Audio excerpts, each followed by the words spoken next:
Bonjour, famille de 3ABN. Nous sommes ravis que vous vous joigniez à nous ici pour notre panel de l'école du sabbat. Nous arrivons à la fin, la toute dernière leçon de l'étude de ce trimestre. Allusions, images, symboles, comment étudier la prophétie biblique qui nous a fait parcourir tout l'Ancien Testament pour comprendre la parole de Dieu et la prophétie biblique. Voyez, nous sommes maintenant à la leçon 13, la dernière leçon intitulée « La fin en images ». Alors prenez votre Bible et un guide d'études bibliques pour adultes. Et si vous en avez besoin, vous pouvez en télécharger un gratuitement sur 3abnsabbathschoolpanel.com et ensuite rejoignez-nous pour étudier.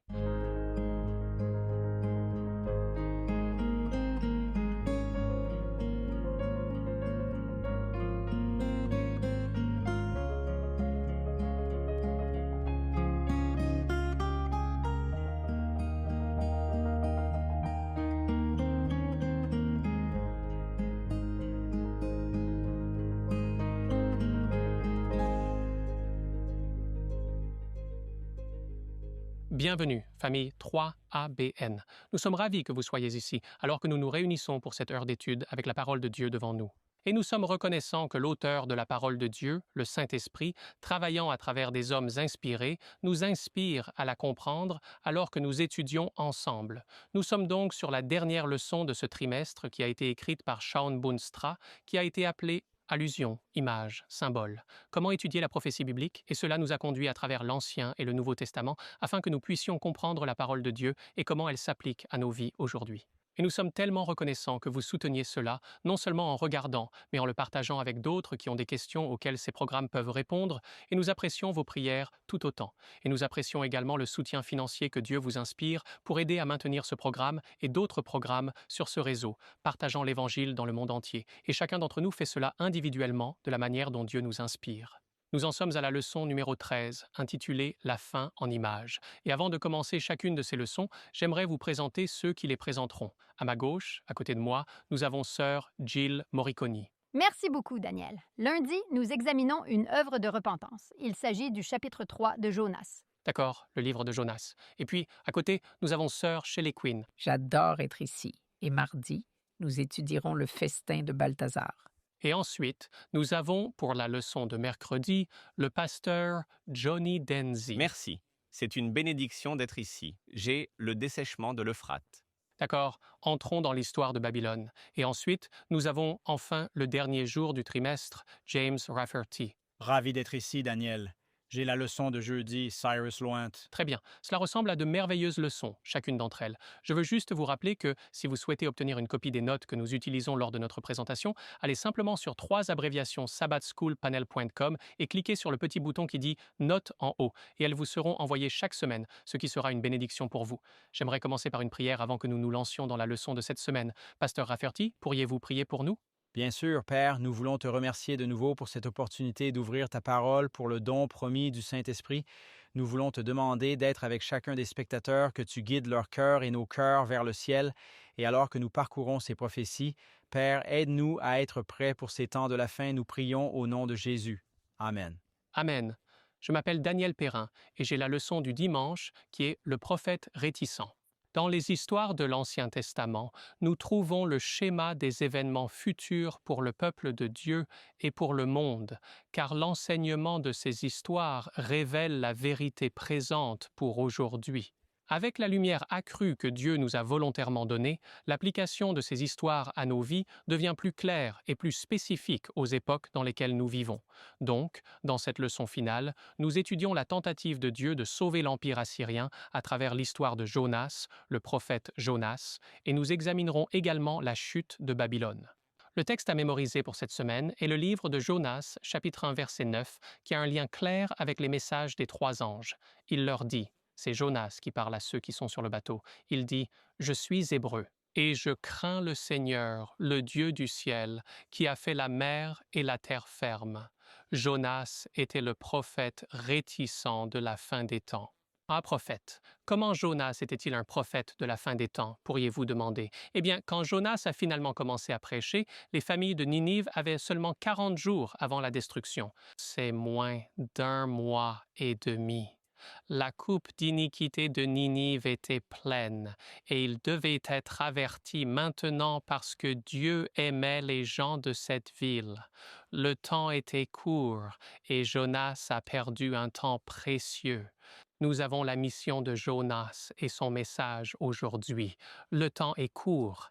Les villes doivent être averties. Que penseriez-vous d'un médecin qui ne dirait pas à un patient qu'il devait mettre ses affaires en ordre à cause d'un diagnostic signifiant que le temps était compté pour lui? Nous avons un message sérieux que nous avons été chargés de dire au monde, pas seulement d'en discuter dans le cours de l'école du sabbat, mais nous devons en discuter dans le cours de l'école du sabbat comme méthode pour nous préparer à partager ce message et le dire au monde. Que signifie hésitant lorsque nous pensons à Jonas? Eh bien, hésitant signifie hésiter à s'engager. Je ne suis pas sûr, lent à embarquer, ce qui est assez ironique puisqu'il embarque effectivement sur quelque chose, lent à embarquer, cherchant une excuse ou une objection, afin que vous n'ayez pas à participer. Mais dès le moment où Jonas est monté à bord de ce bateau, naviguant dans la direction opposée depuis le port de Joppa, Jonas est passé de la catégorie des hésitants à celle des rebelles, n'est-ce pas?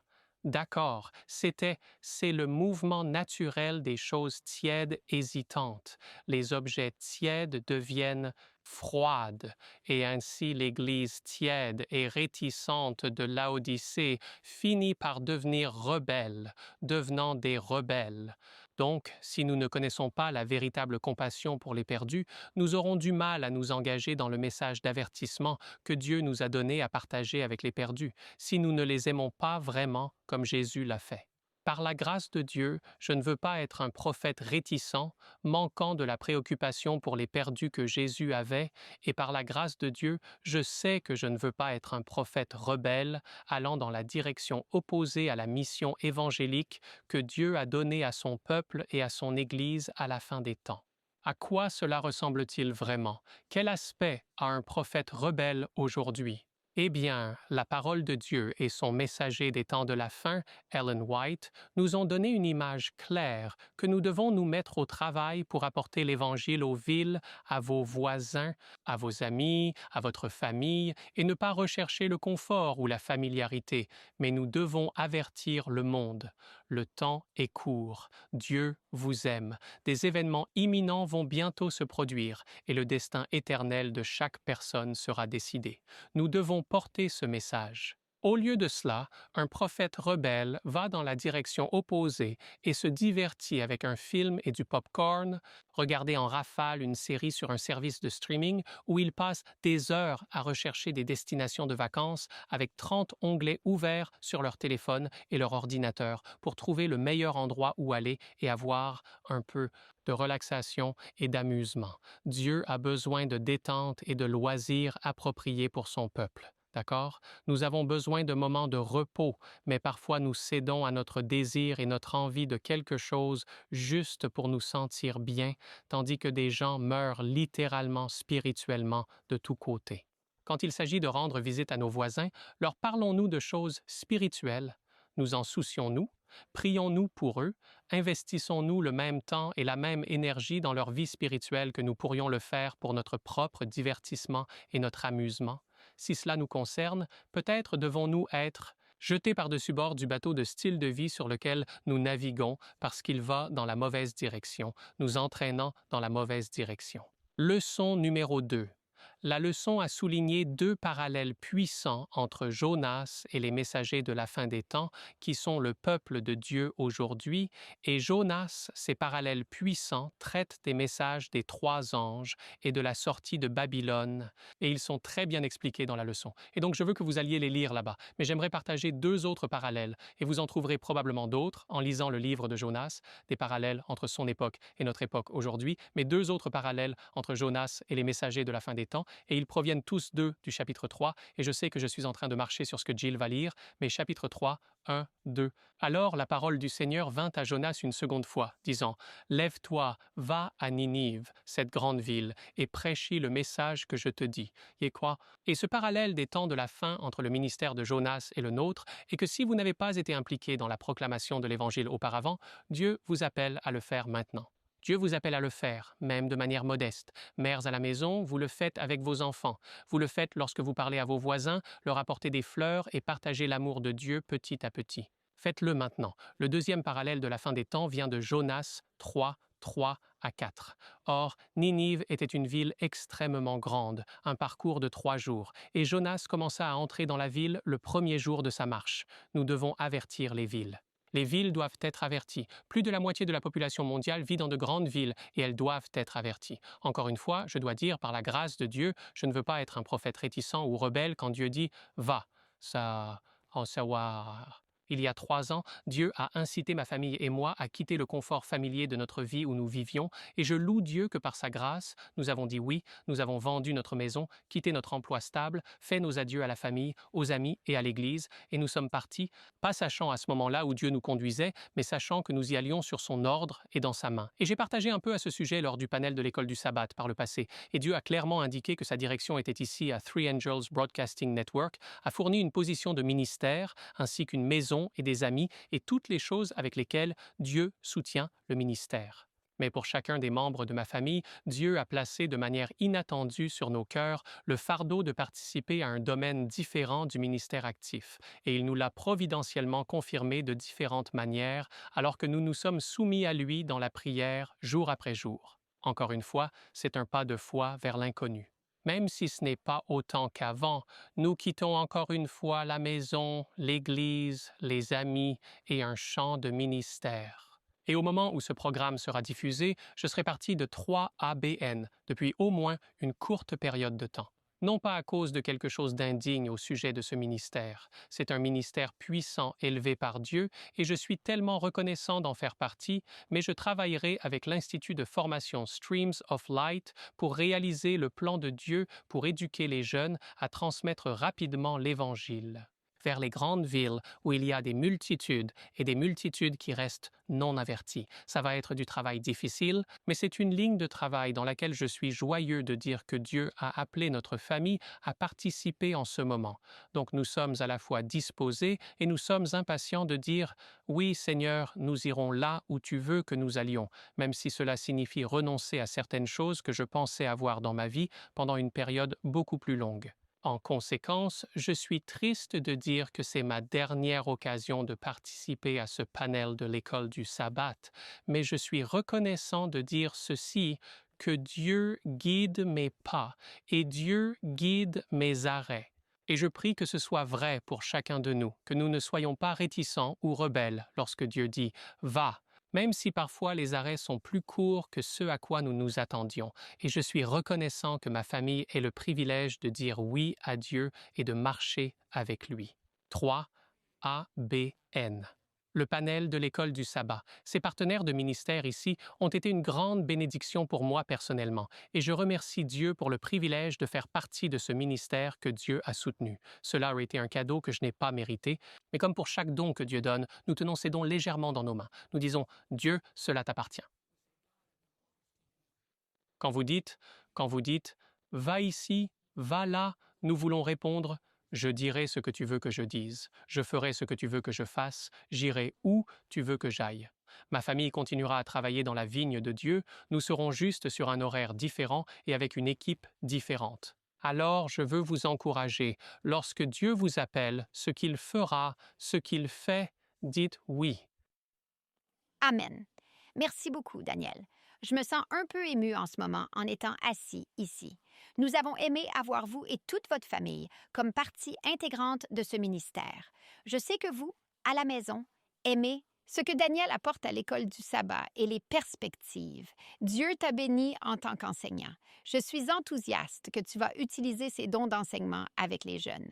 Quelle incroyable bénédiction que cela sera. Et nous prions simplement pour la bénédiction et l'onction de Dieu pour vous. Nous disons toujours, une fois membre de la famille, 3 BN, toujours membre. Et donc, cela continue, c'est sûr. Je suis Jill Morricone.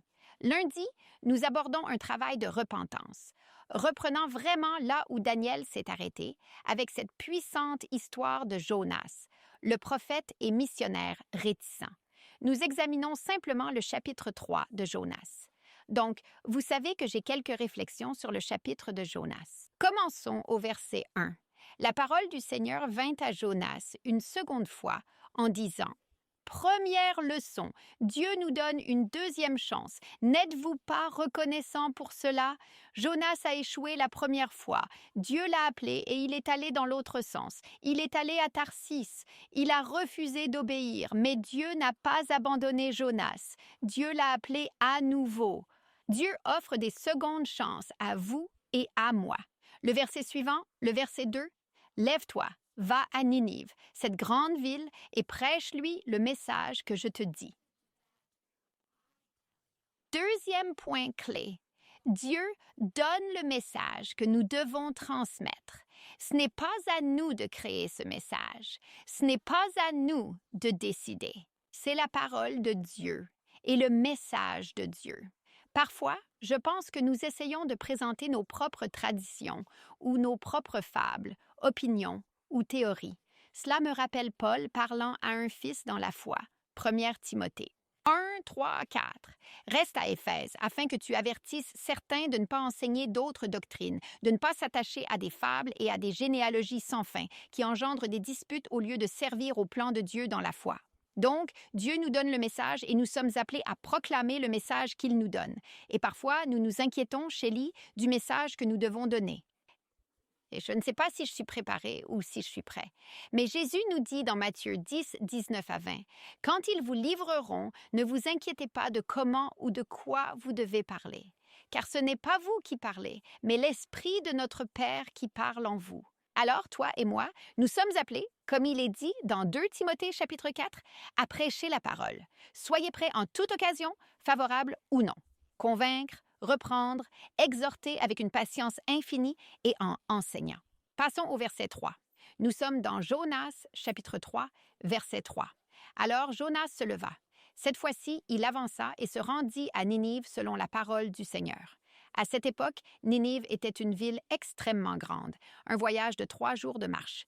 Troisième point clé, marchez dans l'obéissance lorsque Dieu vous appelle. Jonas s'est levé et il est allé. Il a obéi selon la parole du Seigneur. Maintenant, a-t-il obéi avec un cœur soumis et juste? Si vous arrivez à Jonas 4, vous découvrez qu'il y a encore des choses dans son caractère que Dieu essaie de résoudre ici. Je me rappelle d'un Samuel chapitre 3, verset 10, quand Dieu a appelé Samuel alors qu'il n'était qu'un petit garçon. Et maintenant, le Seigneur vint, se tint là, et appela comme les autres fois, « Samuel, ah, Samuel. » Et qu'a dit Samuel? « Parle, Seigneur. Ton serviteur écoute. » Nous sommes appelés à écouter quand Dieu appelle. Je pense à Abraham, le chapitre de la foi, Hébreux 11, 8. C'est par la foi qu'Abraham a obéi lorsqu'il a été appelé à aller dans un lieu qu'il devait recevoir en héritage. Et il est parti, ne sachant pas où il allait. Avancer quand Dieu appelle. C'est ce que Daniel et sa famille font en ce moment. Avancer quand Dieu appelle. Lisons le verset suivant. Nous sommes dans Jonas, chapitre 3, verset 4. Jonas a commencé à entrer dans la ville le premier jour de marche. Puis il a crié et dit « Encore 40 jours et Ninive sera renversée. » Quatrième leçon, transmettre le message d'avertissement. Quel message sommes-nous appelés à proclamer? Cela me rappelle les messages des 3 anges, s'amplifiant dans Apocalypse 18, verset 2.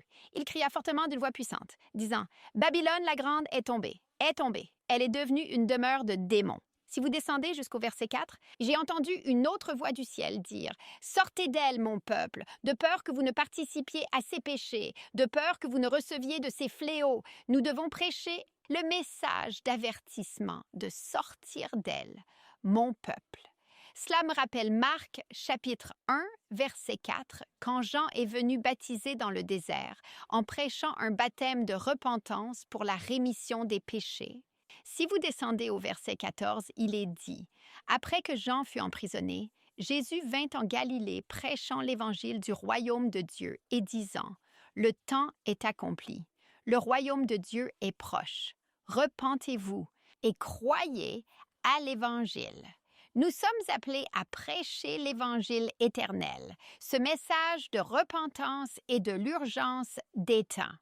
Il y a un avertissement solennel pour tous ceux du peuple de Dieu qui sont appelés à proclamer ce message d'avertissement. Ézéchiel 3 le formule ainsi. Ézéchiel 3, 17 et 18. « Fils de l'homme, je t'ai établi comme sentinelle pour la maison d'Israël. Par conséquent, écoute une parole de ma bouche et donne-leur un avertissement de ma part.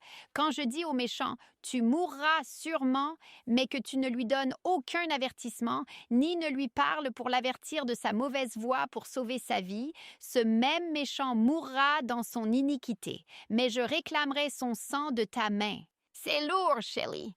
Nous sommes appelés à parler et à délivrer le message lorsque Dieu appelle. Revenons à Jonas 3. Nous sommes maintenant au verset 5. Les gens de Ninive crurent en Dieu, proclamèrent un jeûne et mirent des sacs, du plus grand au plus petit d'entre eux. Conclusion numéro 5. La transformation est possible. Si vous aviez regardé les gens à Ninive, si vous aviez regardé les Assyriens, Ninive, bien sûr, est la capitale de l'Empire assyrien. Auriez-vous dit que le changement était même possible pour un peuple aussi méchant que cela? Ils adoraient d'autres dieux. Ils pratiquaient le temple, ils pratiquaient le sacrifice d'enfants et l'avortement. Ils traitaient les autres cruellement. Ils enlevaient les nez et les oreilles de leurs prisonniers, les mutilant à vie. Il y avait de l'immoralité, de l'idolâtrie, des meurtres et de l'inceste. Ils pratiquaient une grande méchanceté. Et pourtant, ils se sont repentis. Pourtant, ils sont retournés vers Dieu. La transformation est possible. Vous pourriez avoir l'impression d'être allé si loin ou d'avoir fait tant de choses que Dieu ne peut pardonner et que Dieu ne peut restaurer, mais le Seigneur, Jésus t'aime, et le changement et la repentance sont possibles grâce au sang de Jésus. Jonas 3, verset 6. Alors la nouvelle parvint au roi de Ninive, qui se leva de son trône, ôta sa robe, se couvrit d'un sac et s'assit sur la cendre. Conclusion numéro 6. Le changement peut réellement commencer par un laïc. Vous savez, cela peut commencer par le leadership, mais dans ce cas, le peuple avait déjà commencé à se repentir et la nouvelle est parvenue aux oreilles du roi. Parfois, cela commence par le leadership et parfois, cela commence par les laïcs. Cela signifie que nous avons tous la responsabilité devant Dieu de nous repentir lorsque Dieu appelle nos cœurs. Je pense à Roboam. C'est dans le 2e livre des Chroniques, chapitre 12, verset 1. Il est arrivé que Roboam ait établi le royaume et s'est renforcé. Il a abandonné la loi du pays et tout Israël avec lui. Si vous êtes un leader, vous avez une immense responsabilité car les gens vous suivent. Mais si vous êtes laïque, vous pouvez aussi avoir une immense responsabilité car les laïcs ont influencé le roi. Passons au verset 7. « Et le roi fit proclamer et publier dans toute Ninive, par décret du roi et des nobles, que ni homme, ni bête, troupeau ou troupe ne goûtent quoi que ce soit, qu'ils ne mangent ni ne boivent d'eau, que l'homme et la bête soient recouverts de sacs et crient fortement à Dieu, que chacun se détourne de sa mauvaise voie et de la violence de ses mains. Qui peut dire si Dieu se détournera et renoncera à sa colère ardente pour que nous ne périssions pas? Point à retenir numéro 7. Repentance personnelle précède le ministère. Le roi s'est repenti, puis il a établi cette déclaration. Il a encouragé d'autres personnes à se repentir. Et puis, au verset 10, que s'est-il passé? Dieu a vu leurs œuvres, qu'ils avaient abandonné leur mauvaise voie. Dieu a renoncé à la catastrophe qu'il avait dit qu'il leur apporterait. Et il ne l'a pas fait.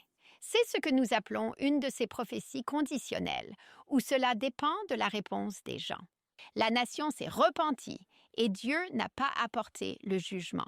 Jérémie 18, versets 7 à 10 dit « Au moment où je parle d'une nation, d'un royaume, pour l'arracher, pour l'abattre, pour le détruire, si cette nation contre laquelle j'ai parlé se détourne de leur mal, que va-t-il se passer? Je renoncerai au désastre qu'il a engendré. Et au moment où je parle d'un royaume à bâtir et à planter, s'il fait le mal à mes yeux et n'obéit pas à ma voix, alors je renoncerai au bien dont j'ai dit qu'il bénéficierait. » Donc, dans ce cas, les gens se sont repentis et ainsi, Dieu a eu de la miséricorde et a prolongé le temps de probation du peuple, en quelque sorte, et Dieu n'a pas prononcé le jugement. Alors, maintenant, certaines prophéties, elle ne dépend pas de la réponse de la personne, mais celle-ci l'était. Ce que je retiens de cela, point numéro 8. Notre Dieu est miséricordieux. Il ne veut pas que quiconque périsse, mais que tous parviennent à la repentance. Amen. Amen. Louez le Seigneur, que Dieu puisse changer les cœurs. Nous allons faire une pause pour un moment de Mission 3 ABN et nous reviendrons tout de suite. Bonjour, je suis Greg Moriconi. Je suis très heureux que vous m'accompagniez pour ce moment de mission 3ABN. Dean et Hilda avaient profité de la belle vie pendant des années, soutenant leur festival local au point d'être élus rois et reines du Mardi Gras. Mais soudainement, leur ville natale en Louisiane a été frappée par 2 ouragans, une marée de tempêtes tropicales, une gelée record, des pluies torrentielles et une tornade en succession rapide. Cela a définitivement attiré l'attention de Dean. Il a commencé à lire sa Bible chaque jour et la phrase « La crainte de l'Éternel est le commencement de la science » dans Proverbes chapitre 1 verset 7 a retenu son attention. Une recherche rapide sur Google de ces mots l'a conduit vers le pasteur Doug Batchelor et Amazing Facts, puis vers 3ABN. Ce qu'il a appris en regardant était passionnant et bientôt il a parlé avec Hilda en partageant « Je pense avoir trouvé la pièce manquante ». Hilda dit qu'elle a instantanément reconnu les vérités bibliques qu'elle avait lues il y a tant d'années, alors qu'elle était une jeune fille en 5e année, et il ne fallut pas longtemps avant qu'elle trouve une église adventiste du 7e jour locale. À mesure qu'ils en apprenaient davantage, ils ont abandonné avec empressement leur ancienne vie pour une nouvelle en Jésus-Christ, et maintenant, ils partagent ces nouvelles vérités avec tous ceux qu'ils rencontrent. Ils sont des membres très actifs de leur Église et sont très reconnaissants envers le Saint-Esprit qui les a conduits à découvrir plus de vérités grâce au ministère de 3ABN. J'aurai une autre histoire pour vous la prochaine fois sur 3ABN Mission Moment. Bienvenue à nouveau. Louez le Seigneur pour l'œuvre de Dieu dans la vie des gens. Nous allons maintenant passer directement à la leçon de mardi. Merci beaucoup, Daniel et Jill. Leçon magnifique, magnifique. Je suis Shelley Quinn. J'ai le mardi le festin de Belshazzar. En 612 avant Jésus-Christ, une coalition des Mèdes et des Babyloniens a humilié la ville de Ninive. Mais ensuite, que s'est-il passé? Babylone a eu probablement la période la plus prospère qu'ils aient connue. Ils ont vécu un renouveau. Babylone a grandi en richesse et en influence et elle était la reine du monde. Ce que nous allons découvrir, c'est que Nabuchodonosor s'est rempli d'orgueil. Nous avons parlé de la statue, mais pour autant que nous puissions dire, après que Dieu ait humilié Nebuchadnezzar, il va être dans le royaume quand nous y arriverons. Laissez-moi vous lire cela. Ce qui s'est passé, c'est que Daniel lui dit « Hé, Dieu va tu sais, Nebuchadnezzar, n'est-ce pas moi qui ai développé tout cela? » Il ne voulait pas reconnaître Dieu. Daniel lui dit « 7 ans vont passer sur toi. » Pendant 7 années, Nebuchadnezzar était dans les champs comme une bête. Et enfin, dans le livre de Daniel chapitre 4, verset 34, il est écrit qu'à la fin de cette période, cela a été écrit de la main de Nebuchadnezzar, et c'est dans la Bible. Après ce temps, moi, Nebuchadnezzar, j'ai levé les yeux vers le ciel et ma compréhension m'est revenue, parce qu'il avait été comme une bête sauvage. Et j'ai béni le Très-Haut et loué, et honoré celui qui vit pour toujours. Maintenant, il est finalement converti, reconnaissant Dieu comme le Dieu, non pas comme un Dieu parmi son panthéon de Dieu. Il a dit, sa domination est une domination éternelle. Son royaume est de génération en génération. Donc, alléluia. Mais maintenant, le prochain récit que nous trouvons que Daniel fournit, il s'agit du successeur de Nebuchadnezzar, Belshazzar. Et cela se trouve dans Daniel chapitre 5, versets 1 à 31. Je vais vous le résumer car c'est beaucoup de lecture. Mais ce qui s'est passé, c'est que Belshazzar organise un festin. Et qu'est-ce qui l'a finalement fait trébucher? Cet homme, cette histoire est remplie de leçons sur l'orgueil et l'arrogance. Vous rappelle la chute de Lucifer, n'est-ce pas? Et cela montre aussi le jugement souverain de Dieu conduit à la chute de Babylone. Donc, il contraste 2 types de réponses à Dieu. Nous avons Nebuchadnezzar qui a une véritable repentance sincère. Il en vient vraiment à connaître le Seigneur.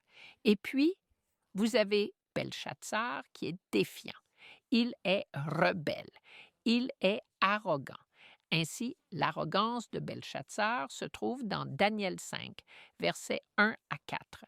Cela commence avec le roi organisant ce grand festin et il amène, c'est un festin somptueux pour des milliers de ses nobles. Et avec arrogance et irrévérence, que fait-il? Il ordonne que les ustensiles du temple, du saint temple de Dieu, du lieu sacré soient apportés au festin. Et il boit du vin dans ses vases. Puis il loue le Dieu d'or, d'argent, de bronze, de fer, de bois et de pierre, tous ces dieux, tandis qu'il boit dans ces vases qui ont été consacrés par le Seigneur, dédiés au temple, mais confisqués lorsque Babylone a capturé Jérusalem. Ainsi, cet acte de profanation montre qu'il n'a absolument aucun respect pour le Dieu d'Israël. Donc, dans le livre de Daniel, chapitre 5, versets 5 à 9, et je sais que vous allez couvrir une partie de cela, donc je ne vais pas entrer dans tous les détails. Donc, ici, en plein milieu de la fête, un événement surnaturel se produit et cela arrête la célébration parce que soudain, il voit cette main et se doit écrire sur le mur ces mots étranges que je vais laisser Johnny expliquer. Et l'arrogance de Belshazzar se transforme en terreur. Je veux dire, ses genoux s'entrechoquent, son visage pâlit, sa confiance s'effondre et aucun des sages ne peut interpréter ce qui est dit. Et cela ajoute à son angoisse. Alors, ce que nous voyons dans Daniel, chapitre 5, versets 10 à 28, la reine intervient et rappelle, je pense que c'est la reine mère, à Belshazzar, au sujet de Daniel, cet homme connu pour être capable d'interpréter les rêves. Il est connu pour pouvoir interpréter les mystères et il est sage. Alors, il convoque Daniel devant lui. Belshazzar le fait. Il promet à Daniel toutes sortes de récompenses et Daniel refuse cela, mais il parle avec audace. Il rappelle à Belshazzar du voyage de Nabuchodonosor et comment il est passé de l'orgueil à l'humilité. Et il réprimande le roi pour ne pas avoir suivi les traces de son ancêtre. Voici donc ce que la leçon dit. Après avoir raconté au roi la chute puis la restauration de Nabuchodonosor, Daniel lui dit dans Daniel chapitre 5 verset 22, « Mais toi, son fils, Belshazzar, tu n'as pas humilié ton cœur, bien que tu savais tout cela. » La leçon continue en disant, c'est-à-dire bien qu'il ait eu l'occasion de connaître la vérité. Parfois, je pense que les gens disent « Oh, eh bien, si les gens ne connaissent pas la vérité, ils ne sont pas responsables. » Je crois que Dieu nous tient responsables de ce que nous avons l'occasion d'apprendre. Et il dit « Bien que tu aies eu l'occasion de connaître la vérité, il a peut-être même été témoin de ce qui est arrivé à Nabuchodonosor en personne. Il a choisi d'ignorer les événements et a plutôt emprunté la même voie qui a causé tant de problèmes à son prédécesseur. » Fin de citation. Ainsi, comme l'interprétation de Daniel a souligné que les actions de Belshazzar ont des conséquences, que sa défiance délibérée envers Dieu et le mauvais usage de ses objets sacrés a scellé son destin. Il est allé trop loin. Cette nuit-là même, les Mèdes et les Perses ont pénétré dans la ville. Belshazzar a été tué, Babylone est tombée, et ils ont accompli l'interprétation de Daniel et le jugement de Dieu, n'est-ce pas? Alors, cela met en évidence la souveraineté de Dieu sur les nations. Cela met en évidence l'inévitabilité de sa justice. Mais j'aimerais simplement contraster pendant un instant les réponses de Nebuchadnezzar et de Belshazzar. Il y a des leçons spirituelles profondes, rien qu'en comparant ces deux-là. La réponse sincère de Nebuchadnezzar, bien qu'il fût initialement fier et égocentrique, Nebuchadnezzar a été humilié par Dieu et à travers des épreuves personnelles, il en est venu à reconnaître le Dieu créateur du ciel comme le seul Dieu qui régnerait pour toujours. Vous voyez, parfois, nous traversons des choses et nous nous demandons pourquoi cela arrive-t-il? Et Dieu essaie d'attirer notre attention et de nous enseigner quelque chose, mais il a répondu avec un repentir sincère et un culte de Dieu. Et sa transformation démontre la puissance de l'humilité et d'un cœur contrit. Vous savez ce qu'est l'humilité? L'humilité, c'est une dépendance totale envers Dieu. Alors maintenant, c'est Nabuchodonosor. Regardons Balthazar. Balthazar avait des connaissances intellectuelles. Maintenant, le contraste est qu'il avait connaissance des actions de Dieu avec Nabuchodonosor. Mais il a choisi d'ignorer ses interventions. Son cœur était endurci par l'orgueil, l'arrogance et la défiance.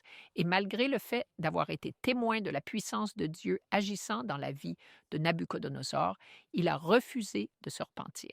Il comptait sur sa propre compréhension. Il se fiait à sa propre force. Sa connaissance intellectuelle de la souveraineté de Dieu ne suffisait pas à le sauver sans une réponse sincère du cœur. Alors, la différence cruciale entre la reconnaissance intellectuelle, comme Belchazzar, et la soumission sincère à Dieu, je veux dire, il n'y a rien qui puisse, nous ne pouvons pas comparer. Veuillez écouter. La connaissance intellectuelle seule mène à la complaisance et à l'orgueil, et elle manque de la transformation de la foi véritable. La connaissance du cœur implique l'humilité, le repentir et une volonté de suivre la direction de Dieu. Amen, amen, louez le Seigneur. Eh bien, nous passons maintenant à la leçon intitulée Le dessèchement de l'Euphrate, et c'est en fait le fleuve Euphrate. C'est la partie de la leçon de mercredi. Je m'appelle John Dincy et je vous invite à continuer à écouter car nous allons reprendre là où Sœur Shelley s'est arrêtée et nous continuons dans Daniel chapitre 5. Mais avant de le lire, je veux vous dire ce que la leçon nous demande ici en ce jour particulier. Elle dit de lire Daniel chapitre 5, versets 18 à 31 et Apocalypse chapitre 16, versets 12 à 19. Et quel parallèle trouvez-vous entre certaines des plaies de l'Apocalypse et l'histoire de Babylone, la chute de Babylone? Donc ici, nous reprenons et Belchazzar organise ce festin et il est intéressant que Daniel soit amené. Il y a un homme dans votre royaume qui peut vous dire ce que signifient ces mots. Rappelez-vous, les mots ont été écrits sur le mur par une main sans vie.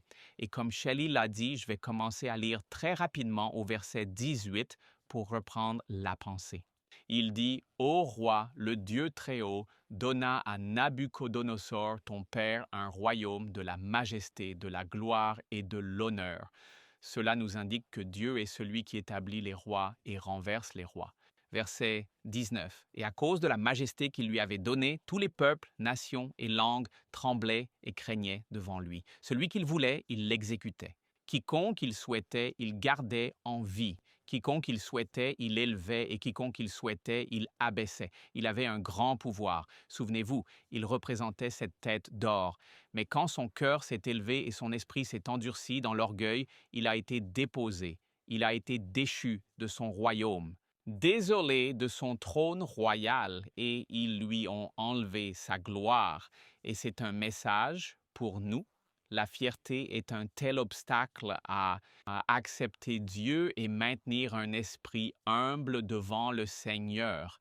L'orgueil doit être humilié devant le Tout-Puissant et Nebuchadnezzar a été exalté à cause de la gloire que Dieu lui avait accordée.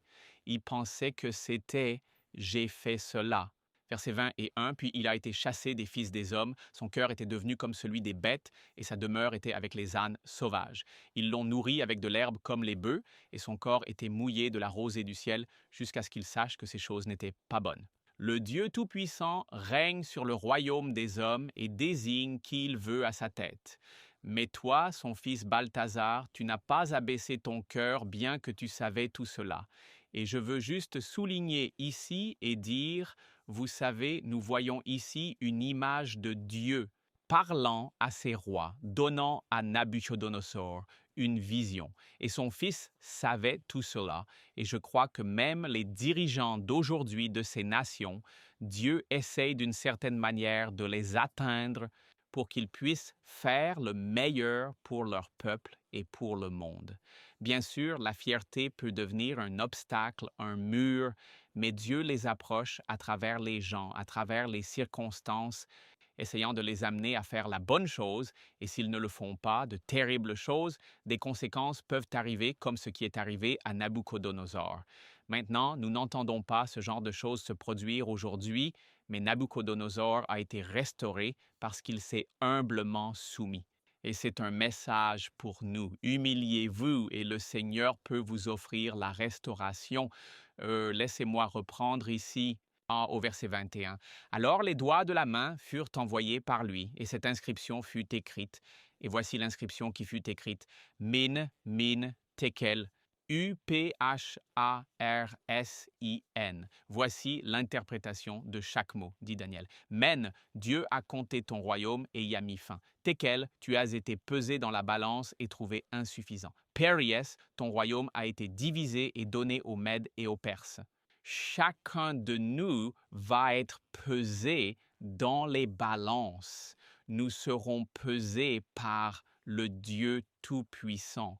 Et quels seront les résultats de cette pesée, de ce jugement?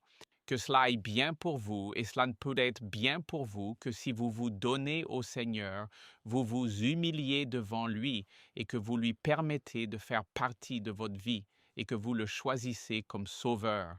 Maintenant, cette nuit même, ce que Daniel a dit s'est produit, comme vous l'avez entendu. Daniel 5, verset 29. Alors Belchazzar donna l'ordre, et ils revêtirent Daniel de pourpre et mirent une chaîne d'or autour de son cou et firent une proclamation à son sujet pour qu'il soit le 3e dirigeant du royaume. Cette nuit-là, Belchazzar, roi des Chaldéens, fut tué. Pourquoi? Parce qu'il ne s'est pas humilié. Vous savez, les nations s'élèvent et les nations tombent, et Nebuchadnezzar avait eu le privilège que le Seigneur lui avait accordé, était un royaume puissant.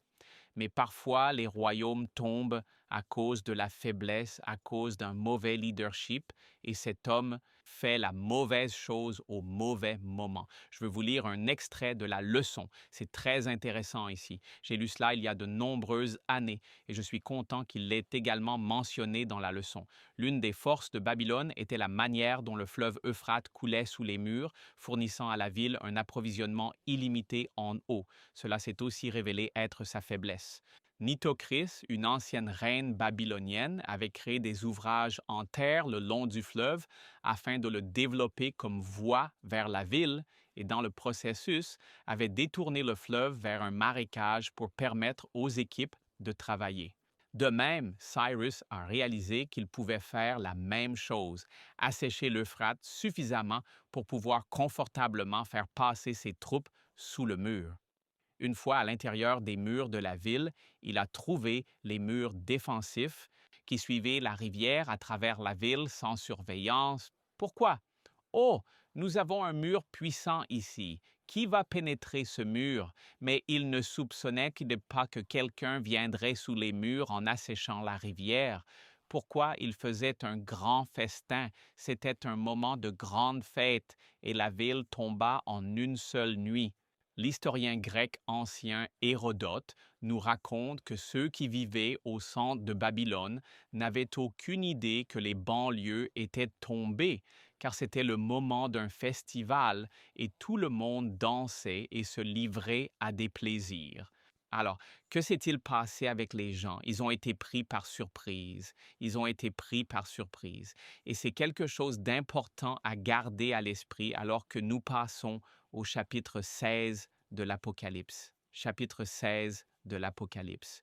Commençons au verset 12. Puis le 6e ange versa sa coupe sur le grand fleuve Euphrate, et son eau fut asséchée afin que le chemin des rois venant de l'Orient soit préparé. Wow, vous allez entendre plus sur le dessèchement du fleuve Euphrate dans un instant, lorsque le pasteur James continuera, et il est dit ici, verset 13, « Et je vis 3 esprits impurs semblables à des grenouilles sortir de la bouche du dragon, de la bouche de la bête et de la bouche du faux prophète, car ce sont des esprits de démons faisant des prodiges, qui s'en vont vers les rois de la terre et du monde entier pour les rassembler pour la bataille de ce grand jour, Dieu Tout-Puissant. » Remarquez ici, voici, je viens comme un voleur heureux, celui qui veille et garde ses vêtements afin qu'il ne marche pas nu et qu'il voit sa honte. Très intéressant ce qui est présenté ici. Maintenant, bien sûr, le fleuve Euphrate qui s'assèche est un terme symbolique. Vous êtes, comme je l'ai dit, vous allez entendre parler de cela plus en détail dans un instant. Mais remarquez qu'après avoir dit ces choses et ces esprits comme des grenouilles, esprits de démons effectuant des signes, cela vous mentionne, voici, je viens comme un voleur. Comment un voleur vient-il? Envoie-t-il un email? Envoie-t-il un texto? J'arrive à telle heure. Non, ils regardent et observent et ils viennent par surprise. Et le second avènement de Jésus-Christ prendra beaucoup par surprise. Pas parce qu'ils ne savaient pas qu'il venait, mais parce qu'ils étaient en rébellion. Allons vite. Nous continuons au verset 16. Et ils les rassemblèrent au lieu appelé en hébreu Armageddon. Puis le 7e ange versa sa coupe dans l'air, et une voix forte sortit du temple du ciel, du trône, disant « Cette fête ». Et il y eut des bruits, des tonnerres et des éclairs, et il y eut un grand tremblement de terre, un tremblement de terre aussi puissant et grand qu'il n'y en avait pas eu depuis que les hommes sont sur la terre. Maintenant, la grande ville fut divisée en 3 parties, et les villes des nations tombèrent. Et la grande Babylone fut rappelée devant Dieu pour lui donner la coupe du vin de la fureur de sa colère. Et alors que se passe-t-il ici? Ceux-ci, la voix des rois de l'Est, est comme une surprise qui vient. Le pasteur James va continuer cela. Je vais lire rapidement à partir de la leçon ici. En expliquant comment discerner les signes des temps, Jésus a averti ses disciples « Veillez donc, car vous ne savez pas à quelle heure votre Seigneur viendra, mais sachez ceci, si le maître de la maison avait su à quelle heure le voleur allait venir, il aurait veillé et n'aurait pas permis que sa maison soit cambriolée. » Matthieu 24, 42 à 43. Tout comme la chute de Babylone, l'apparition soudaine de Christ attrapera Babylone moderne par surprise. Cela n'a pas besoin d'être ainsi, cependant. Nous avons reçu de nombreuses preuves de l'imminente venue de Jésus dans une multitude de prophéties détaillées. C'est par surprise qu'à la fin, les gens seront choqués et ils étaient en train de... Ils vaquent à leurs occupations, à leurs festivités, et le Christ les prend par surprise. Amen. Merci, John. Maintenant, vous savez, il y a un message qui est communiqué. Vous savez, le Christ vient par surprise. Alors, nous avons besoin de plus qu'une simple connaissance intellectuelle. Nous avons besoin d'une connaissance du cœur. Et même pour le plus grand des pécheurs, il y a encore de l'espoir, il y a encore de la miséricorde, n'est-ce pas? Mais nous devons jeter par-dessus bord notre expérience tiède et nous devons nous mettre sur le chemin avec Dieu. D'accord? Donc, l'étude de la leçon pour jeudi, je m'appelle Pasteur James Rafferty et la leçon de jeudi s'intitule Cyrus Loewen. Mais en réalité, elle parle de l'Apocalypse chapitre 16. Il y a une allusion ici dans l'Apocalypse 16 à toute l'expérience de la chute de Babylone. Bien sûr, nous voyons cela dans l'Apocalypse, parce que l'Apocalypse 14 et l'Apocalypse 18 parlent de la chute de Babylone. Mais dans Apocalypse 16 en particulier, il est question de comment les eaux sont asséchées. Maintenant, nous savons que c'était littéral, n'est-ce pas? Dans l'histoire, Cyrus était en fait loin de Dieu et il est venu conquérir Babylone. Et bien sûr, pour ce faire, les eaux littérales ont été asséchées. Mais dans l'Apocalypse chapitre 16, ces eaux représentent autre chose. Elles représentent le système de soutien spirituel pour Babylone spirituelle. Et ce système de soutien se trouve dans Apocalypse 17-15 comme des nations, des tribus, des langues et des peuples. Le monde entier, nous dit-on dans le chapitre 13 de l'Apocalypse, va soutenir ce système. Ils vont suivre ces puissances terrestres, imposer la marque de la bête, s'assurer que personne ne peut acheter ou vendre, et même apporter la menace de mort au peuple de Dieu. Et donc, ce que nous voyons ici dans Apocalypse 16, c'est que nous voyons les fléaux de Dieu se déverser sur ceux qui adorent le soleil. Le soleil brûle les hommes. Ceux qui préféraient les ténèbres à la lumière, les ténèbres sont si épaisses qu'ils se mordent dans la langue de douleur. Le système de soutien économique de Babylone s'effondre, et cela prépare le chemin pour les rois de l'Est. Maintenant, les rois de l'Est, dans la chute littérale de Babylone, sont les Mèdes perses, n'est-ce pas? Nous avons les rois de l'Est qui arrivent, et ils sauvent, d'une certaine manière, le peuple de Dieu. Les rois de l'Est dans la Babylone spirituelle, dans la chute de la Babylone spirituelle, sont Jésus-Christ et le Père. Et nous le savons car en lisant les paroles du Christ, il nous dit par exemple, dans Matthieu chapitre 26, verset 24, Jésus lui dit, c'est-à-dire au grand prêtre lorsqu'il était jugé devant Caïphe, tu l'as dit ainsi, néanmoins je vous dis, vous verrez désormais le Fils de l'homme assis à la droite de la puissance et venant sur les nuages du ciel. Donc Jésus-Christ va venir à la droite de la puissance. C'est le Père. En fait, dans Apocalypse 6,16, il est dit, lorsque les méchants s'enfuient vers les rochers et les montagnes, parce que Jésus-Christ revient, il est dit là dans le verset 16, et ils disent aux montagnes et aux rochers, tombez sur nous et cachez-nous devant la face de celui qui est assis sur le trône, c'est Dieu le Père, et devant la colère de l'agneau. C'est Jésus-Christ. Donc les rois de l'Est sont préparés par l'assèchement des eaux, le système de soutien pour Babylone. Les gens se tiennent au loin. Les marchands, les grands hommes, Apocalypse 18, se tiennent au loin. Ils pleurent et se lamentent en voyant Babylone finalement s'effondrer. Bien sûr, nous cherchons dans le contexte de l'histoire pour trouver cette allusion dans 2 Chroniques chapitre 36, versets 22 à 23. Nous voyons que l'histoire de Cyrus fait écho à celle de Nebuchadnezzar. Il est dit ici au verset 22 du chapitre 36 de 2 Chroniques, « Maintenant, dans la première année de Cyrus, roi de Perse, que la parole du Seigneur prononcée par la bouche de Jérémie s'accomplisse, le Seigneur a éveillé l'esprit de Cyrus, le roi de Perse, et il a fait une proclamation dans tout son royaume, et met-le aussi par écrit en disant, « Ainsi parle Cyrus, roi de Perse, tous les royaumes de la terre m'ont été donnés par le Seigneur Dieu du ciel, et il m'a chargé de lui bâtir une maison à Jérusalem et en Juda. Qui parmi vous fait partie de tout son peuple? Que le Seigneur son Dieu soit avec lui et qu'il y aille. Dieu nous appelle à monter à Sion. Dieu nous appelle à monter au temple du Seigneur, au sanctuaire du Seigneur. Et Dieu utilise ce roi païen pour appeler son peuple à sortir. Et vous savez, tout le monde n'a pas quitté Babylone, bien qu'ils aient professé faire partie du peuple de Dieu. Tout le monde ne va pas prendre position pour Dieu dans ces derniers jours, malheureusement. Et donc, nous voyons le parallélisme ici, mais c'est intéressant parce que Dieu a utilisé Cyrus et les Médo-Perses pour proclamer la restauration du royaume, mais Dieu a aussi utilisé Nabuchodonosor pour mettre fin au royaume. En d'autres termes, quand Dieu voulait infliger des jugements, il a utilisé un roi païen nommé Nebuchadnezzar. Et quand Dieu voulait libérer son peuple, il a utilisé un autre roi païen nommé Cyrus.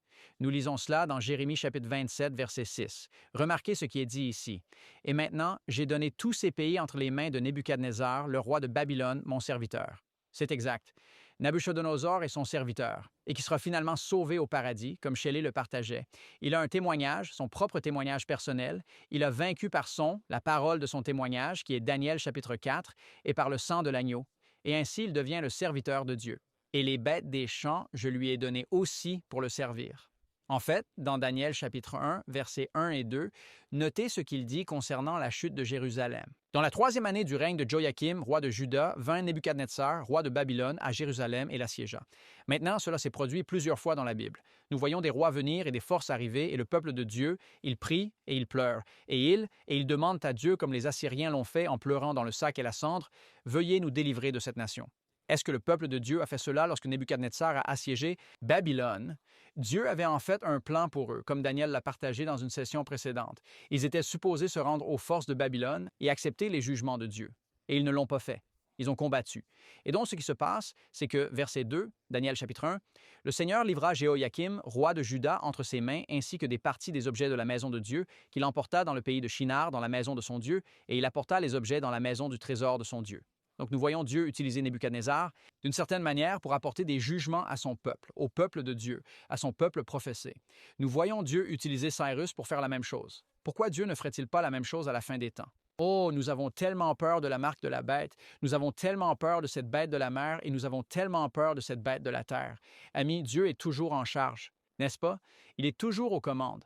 Et ce qu'il fait ici, parce que Dieu a appelé les 2 rois à faire un travail pour lui, je veux dire, Nebuchadnezzar a détruit le temple de Dieu. Cyrus a construit le temple de Dieu. Dieu travaille pour amener son peuple là où il doit être. Toute chose concourt au bien de ceux qui aiment Dieu, ceux qui sont appelés.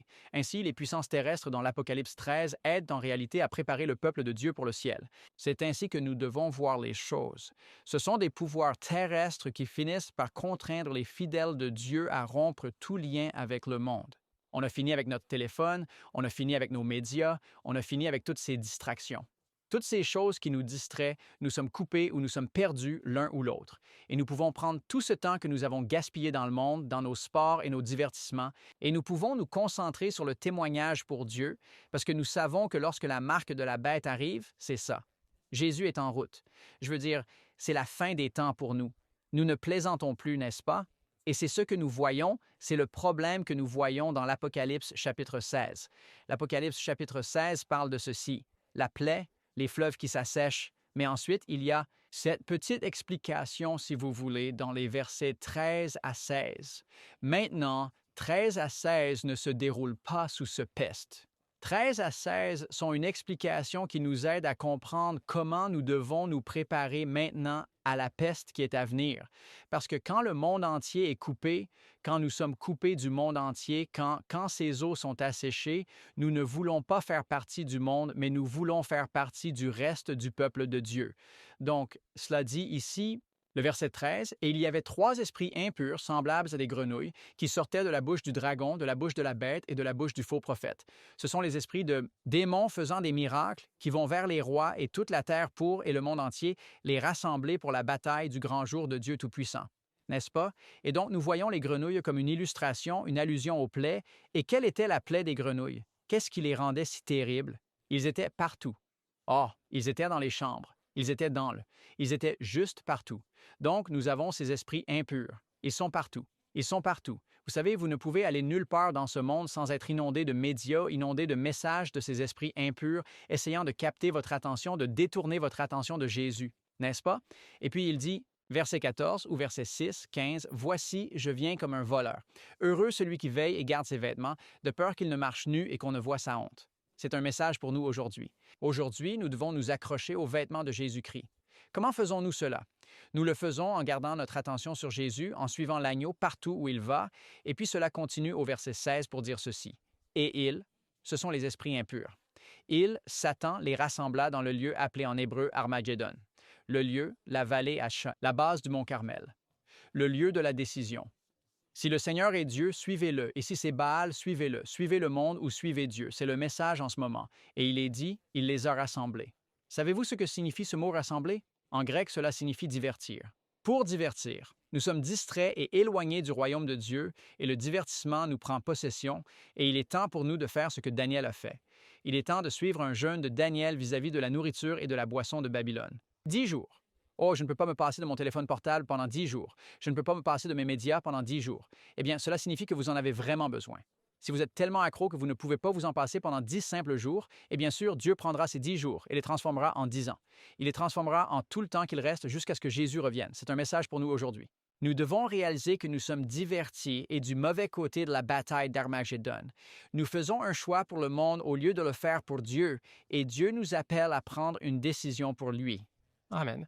Conclusion puissante de ce trimestre, louer le Seigneur pour son amour et pour ses messages à travers la prophétie biblique. Nous allons conclure avec quelques commentaires finaux maintenant.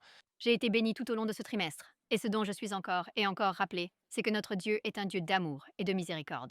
Et aujourd'hui, si vous entendez sa voix, n'endurcissez pas votre cœur. Amen. Je suis tellement concentrée sur l'idée de la connaissance intellectuelle par rapport à la connaissance du cœur. La connaissance intellectuelle, c'est quelque chose que Belchazzar avait. Connaissance du cœur signifie que Nabuchodonosor a accepté l'amour du Christ. Il a accepté l'amour de Dieu et il a choisi de se repentir et de suivre le Seigneur. Et c'est la seule chose. Il est entré dans une relation d'alliance avec Dieu. C'est la seule chose qui va nous y amener. Amen. Dans Apocalypse 22, il est dit, verset 20, « Celui qui rend témoignage de ces choses dit, « Oui, je viens bientôt. Amen. Viens, Seigneur Jésus. » Et je me joins à Jean pour le dire. Amen. Jean chapitre 4, verset 24, reprenant ce que Shelley a dit, « Dieu est esprit, et ceux qui l'adorent doivent l'adorer en esprit et en vérité. » Nous avons besoin des connaissances de la tête, mais nous avons aussi besoin du cœur. Nous avons besoin des deux pour être enracinés dans la vérité spirituellement et intellectuellement, afin que nous ne puissions pas être ébranlés. Dieu nous aime tellement, et il ne désire que personne ne périsse. Il n'est pas nécessaire d'être pris par surprise, car Dieu nous a donné tout ce dont nous avons besoin pour changer d'avis et de cœur. Cela a été une grande étude ensemble. Le prochain trimestre, la semaine prochaine, nous étudierons le livre de l'Exode. Et permettez-moi de dire, rencontrez Jésus ici chaque jour, et retrouvez-moi au ciel. Clôturons avec une prière. Notre Père céleste aimant, tu nous as appelés hors des ténèbres vers ta lumière merveilleuse. Tu as déversé ton amour sur nous à travers ta parole et à travers le sacrifice de Jésus. Tu changes nos cœurs pour que nous puissions nous joindre à la proclamation, partageant fidèlement l'amour de Jésus avec le monde. Nous t'aimons. Amen.